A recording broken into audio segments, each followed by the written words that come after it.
Rafael, psicólogo, e o amor a algo implica em uma dor proporcional. Hoje a reflexão é sobre Daiki Aomini. Tem spoiler de tudo em Kuroko no Basket. Vamos lá.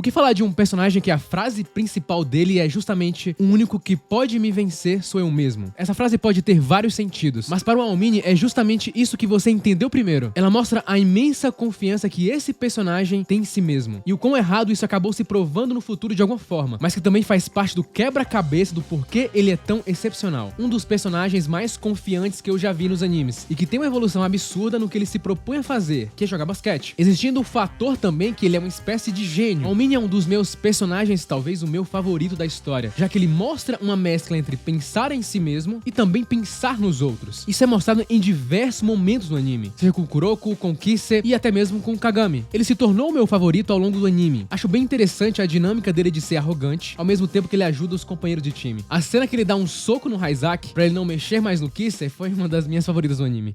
Eu faria o mesmo. Observador, enfático, alguém que aprende com seus erros, empático e apaixonado pelo que faz. Tudo isso são critérios incríveis que tornam esse personagem bastante amado. Ele é muito similar ao Kagami. Eu achei os dois muito parecidos, com exceção de que pra mim o Kagami é mais determinado que ele. Mas é normal. Imagina você sendo o melhor disparado naquilo que você faz. Ninguém passa próximo do que você é naquilo que está fazendo. Como você de fato se sentiria sobre isso? Fazendo uma comparação simples, é igual quando você joga futebol com os seus sobrinhos, ou algo assim. Você sabe que vai ganhar, que não vai ter muita dificuldade. Isso de alguma maneira pode te trazer alguma desmotivação se o seu objetivo é de fato apenas ganhar, como é o caso do Aomini. E é nesse contexto que vive esse personagem. Um jogador de basquete absurdo. Ele sempre gostou de jogar esse esporte. A gente pode dizer sim que ele é viciado nesse esporte. Ele se esforçava muito, treinava bastante o tempo inteiro, e isso eleva o nível de gênio dele a outro patamar. A própria Momoi fala, ele se esforça mais do que qualquer outro jogador. Ele ama o que faz, e isso faz muita diferença. Talvez você já tenha visto falar da regra das 10.000 horas, inclusive eu citei no vídeo do Rock Lee, que foi trazida pelo escritor Malcolm Gladwell. Embora seja impossível definir um tempo específico de aprendizado ou um tempo específico para se tornar excelente em algo, a ideia geral faz sentido. Imagina que a arquitetura do seu cérebro é como se fosse trilhos de um metrô. Você precisa de uma quantidade imensa de repetições para cavar os mapas do metrô no cérebro, entende? Tem um estudo mostrando como alunos de medicina que estudaram para as provas finais tiveram mudanças na massa cinzenta do cérebro, que poderiam ser vistas em exames de imagem. Também tem aquela famosa história do violonista Stizak Perman, que depois de um de seus concertos, um admirador dele chegou nele e disse: "Eu daria a vida pra tocar assim." E o Perman respondeu: "Eu dei a minha." De fato, o Aomini por muito tempo entregou sua vida ao basquete. E além de ser um gênio, ele também tinha um esforço e a repetição combinados à sua genialidade. Ele era uma mistura de gênio e esforço. Tudo isso na mesma pessoa. Diferente do Eikawa de Haikyuu, por exemplo, que já fiz vídeo também. Quando mais jovem, o Aomini era alguém bastante agradável. Conversava com todo mundo, era bem leve as interações entre ele e o Kuroko. Uma relação curiosa, visto que eles são totalmente diferentes um do outro. Só que os dois compartilham alguns pontos, como a enorme paixão que os dois têm pelo basquete. Mas aí a história, pra dar uma equilibrada entre ele e os outros personagens, acaba trazendo um ponto novo nessa enorme diferença entre ele e os outros, que é justamente aquilo que todos nós procuramos, o fator motivação. Sua motivação em praticar aquilo que ele mais gosta foi indo embora, e consequentemente seu comportamento foi mudando também. A forma como ele foi se percebendo ao longo do tempo foi trazendo mudanças profundas na personalidade dele. Aomini foi treinando, ficando melhor ainda, se tornando um dos melhores a ponto dos outros jogadores não quererem mais jogar com ele, já que não tinha mais graça. Afinal, ninguém conseguia nem passar mais perto de ganhar dele. Isso deixou ele profundamente desapontado. Qual era a graça se as pessoas não queriam jogar com ele? E isso foi fazendo ele desanimar no geral. Começou a faltar nos treinos e depois começou a faltar nos jogos. Como ele mesmo fala, quando foi que eu percebi que comecei a bocejar antes dos jogos? Também, né, teve um episódio ali que o time dele tá ganhando de 150 a 81. Aí também, né, paradoxalmente, na vida precisamos de desafios. Jogar ela num modo fácil pode ser algo perigoso, até mesmo para a nossa saúde mental. Ele começou a ficar desestimulado, como se fosse aquela criança na escola que está aprendendo um conteúdo que já sabe. Com isso, até mesmo ele se tornou mais preguiçoso. Ele foi se afastando do que mais amava, para não perder mais ainda o que ele mais amava. Curioso, né? Uma cena clássica é quando ele reclama do jogador que deixou ele passar sem fazer nada. O jogador disse, na verdade, que não tinha o que ter feito, que não fazia sentido fazer nada. E aquilo, a gente vê como aquilo apavora o Aomini. Por isso que desafios na nossa vida são extremamente importantes. Precisamos deles para ter motivação. O corpo humano humano serve como uma metáfora perfeita para entender a importância de um desafio na nossa vida, pela simples razão de que o corpo é construído para se adaptar e responder às demandas que são colocadas nele. Quanto mais forte for a demanda, mais forte é a resposta. Nosso abdômen precisa ser danificado pelos abdominais para passar a mensagem para o corpo que aquela parte precisa de mais proteção, desenvolvendo músculos naquele local. Como o Almini iria melhorar se nada forçava ele a mudar, a melhorar? Afinal, ele já era o melhor de todos. Ninguém conseguia desafiar ele mais. Então, consequentemente, não existia mais motivação. Por isso que ele acaba desenvolvendo esse sentimento de tédio. Por isso que eu costumo dizer que o tédio pode ser visto como uma crise de desejo. Então essa total desmotivação dele começa a impactar outras pessoas. A Momoi, por exemplo, a colega dele, que é uma amiga pra ele desde a infância. E ela tenta ali o tempo inteiro puxar ele de volta para o lado normal, para o seu eu antigo. E nesse momento, apesar dos dois serem próximos, eles começam a criar uma distância ali após isso. Curiosamente, o Almini estava precisando de um pouco de estresse em sua vida. Fisiologicamente, não existe diferença entre ansiedade e excitação. Ambos implicam uma resposta ao estresse, mas se eles são percebidos como positivos ou negativos, é uma questão de rotulagem. Como assim? A sociedade tende a conceituar todo o estresse como se fosse ruim, mas a ideia de estresse positivo meio que desafia isso. O estresse positivo fornece energia para passar por um discurso público, por uma entrevista de emprego, por um encontro romântico e assim por diante. Esses estímulos podem ser reformulados como excitantes, nos impulsionando para fora da zona de conforto. A ansiedade está embutida em nossas origens primatas, como um sistema de alerta. É muito difícil desligar os sentimentos ansiosos, justamente porque eles estão conectados aos nossos neurônios. Ou seja, de alguma forma, o Almini precisava desse estresse positivo, dessa ansiedade. A ansiedade nos ajuda a detectar e atender a ameaças potenciais para que possamos evitar o perigo. No curto prazo, a ansiedade pode mantê-lo em um estado elevado de alerta, permitindo que você reaja mais rapidamente quando perigos urgentes surgem, como quando você está dirigindo ansiosamente na chuva e se vê respondendo imediatamente a mudanças erráticas nos padrões de trânsito, como em situações de surpresa. O Almini não tinha isso. Afinal, não existiam momentos no basquete que proporcionavam mais aquele frio na barriga para ele. O Akashi sabe disso, inclusive. Por isso ele coloca uma meta para a geração dos milagres, não só de ganhar as partidas, mas de cada um fazer 20 pontos, cada um individualmente. Nem o nosso corpo, nem nossa mente foram feitos para serem colocados em um canto e deixados sem uso. E usar ambos requer esforço. E o esforço parece difícil, mas ele é recompensador. O tédio que o Almini estava sentindo é semelhante à fadiga mental e é causado pela repetição e falta de interesse nos detalhes de nossas tarefas, como tarefas que exigem atenção contínua, esperar no aeroporto, prisioneiros trancados em celas. Qualquer experiência que seja previsível e repetitiva pode se tornar chata, como estava acontecendo com o Almini. O pesquisador Peter Turvey descreve: muito da mesma coisa e pouca estimulação podem causar no ser humano uma ausência de desejo e um sentimento de aprisionamento. Chegou um ponto em que as coisas no basquete não estimulavam mais ele. Era tudo muito previsível e ele sempre ganhava. E podemos sim dizer que o Almini também seria uma pessoa mais propensa a sentir tédio. Muitos de nós somos assim. Você pode ser um deles, inclusive. Alguns indivíduos são mais propensos a sentir tédio do que outros. Pessoas com forte necessidade de novidade, excitação e variedade correm um risco maior de sentir muito tédio. Essas pessoas buscadoras de sensações provavelmente veem o mundo se movendo de uma forma mais devagar. A necessidade de estimulação externa pode explicar por que os extrovertidos tendem a ser particularmente propensos ao tédio. A busca de novidades e a procura de riscos é a maneira pela qual essas pessoas se automedicam para curar seu tédio, o que pode estar acontecendo com a Almini. Introvertidos como eu, por exemplo, têm uma dificuldade maior em sentir tédio, visto que a gente se entretém com coisas muito mais simples. O Almini, por exemplo, cura o seu tédio dormindo em cima do telhado da escola. Menos mal, né? Ao invés de, por exemplo, de se envolver em algum tipo de comportamento mais prejudicial ou uma substância viciante. Pessoas com TDAH, por exemplo, costumam ter problemas com sensação de tédio. Um estudo de 2018 mostrou bem isso, vendo que adolescentes diagnosticados com TDAH costumavam ser mais propensos a sentirem tédio. No estudo, os participantes meio que direcionam essa sensação de tédio e tentam curar essa sensação estando na internet o tempo inteiro. Sendo melhor do que os seus companheiros, o Almini também acabou se tornando mais arrogante também. E esse talvez seja o principal motivo dele ser bastante impulsivo em muitos momentos, se tornando muito reativo. Um estudo recente conduzido por Paul Sylvia e sua equipe da Universidade da Carolina do Norte em Greensboro sugere que é de fato uma ligação entre arrogância e criatividade. Duas coisas ali ligadas ao Almini. Os pesquisadores descobriram que os estudantes de graduação que pensavam em si mesmos como sendo criativos e que se envolvem regularmente em atividades criativas pontuam menos do que a média em uma medida de honestidade e humildade. Isso, por sua vez, indica tendências para parte ou toda a alta importância, não modéstia, ganância e engano. Esse estudo mostra um pouquinho os pontos desse personagem, que é bastante arrogante e extremamente criativo no geral. Só que o legal dele é que ele é arrogante, mas também que é alguém justo sobre as habilidades dos outros e que gosta muito de ajudar os seus colegas, visto nas várias maneiras que ele ajudou o Kagami, por exemplo, principalmente antes das finais da Winter Cup, criando essa contradição no personagem que deixa ele ainda melhor. Mas o momento mais marcante pra mim desse personagem é no seu segundo jogo contra o time do Seirin, que tinha o seu antigo amigo Kuroko e o jogador que rivalizava com ele, que era o Kagami. E nesse jogo, apesar dele usar o seu máximo e ficar absurdamente animado em jogar, visto que o Seirin chega no mesmo nível ali que o seu time, e vemos pela primeira vez ele duvidar de fato se vai ganhar, algo que há muito tempo ele queria de fato. E é nesse jogo que vemos ele de novo se esforçando absurdamente como antes. Temos ali um grande embate entre ele e o Kagami, alguém que estava superando ele. E nessa partida ele acaba perdendo. E essa derrota mexe bastante com o personagem, que antes não treinava e não se esforçava muito porque não precisava. Mesmo se ele se esforçasse um pouco, ele já ficava na frente de todo mundo. Aí nesse momento ele volta a ser como o Aomini do passado, que confiava não apenas em si mesmo, mas também nos seus companheiros de equipe, porque ele precisava disso. E com isso ele também volta a ficar mais próximo da Momoi novamente, e ela volta a se sentir bem com ele, já que agora sua motivação finalmente tinha retornado. E o nosso crescimento surge justamente desses momentos na qual precisamos questionar a nossa própria vida no geral. Por isso a importância dos desafios que temos dia a dia. Uma vida totalmente fácil e sem desafios pode não ser muito boa pra gente. Sim, isso é paradoxal. Todos nós precisamos de motivação para realizarmos nossos objetivos de vida. Quando essa motivação é tirada, não importa se você é a pessoa mais rica ou bem-sucedida do mundo, você vai sentir que tem algo errado ali, que algo está faltando. Somos seres humanos, criaturas que não funcionam de forma simples. Somos complexos. Aomini percebe no final que nem tudo é sobre ele. Na cena que ele observa o Kagami e começa a chorar, ele vê ali o seu rival atingindo o segundo portão da zona, e talvez naquele momento ele perceba que deveria ter se esforçado mais, que poderia ter feito isso. Por isso a importância dos desafios na vida. Sem eles a sua vida pode ficar sem cor e até mesmo sem significado. De forma simples, o fácil é o que já sabemos fazer ou que exige pouco esforço mental. É fácil para mim ler mangás, ir ao cinema, comer uma refeição saborosa. Fácil não produz tensão, não produz estresse, fadiga. O fácil é agradável. Fácil é o que queremos, é como queremos que as coisas sejam. Só que o fácil não produz nenhuma forma de crescimento. O fácil não oferece proteção contra declínios ou doenças. Fácil produz pouca ou nenhuma realização. Ou seja, o fácil pode ser agradável, mas agradável é apenas parte da equação para a felicidade. Então, assim como a Aomini, procure observar e perceber o que está fácil e o que está difícil na sua vida. Procure ter um balanço sobre isso. E talvez, assim como a Aomini, buscar outros significados. Não aquela coisa ideal, mas o relativamente bom. Porque talvez uma coisa que o Aomini aprendeu durante toda essa jornada é que não há ideal. Porque nada na realidade pode atender o alto nível que sua mente